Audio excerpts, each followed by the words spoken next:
Hello and welcome to the channel. If you're using the Discord app on your Android phone and noticed it's lagging or not working as smoothly, clearing the cache might help. In today's video, I'll guide you step by step on how to clear the cache in Discord safely and easily. Locate the Discord app icon on your Android home screen. Press and hold the Discord icon until a small menu appears. Tap on App Info from the menu that pops up. After that, click on Storage Usage. Finally, you'll see button Clear Cache.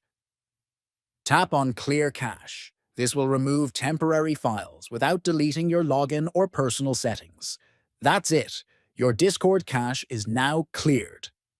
Thanks for watching. Clearing the cache often fixes bugs and improves app performance. Don't forget to subscribe for more useful tech tips. See you in the next video. Take care.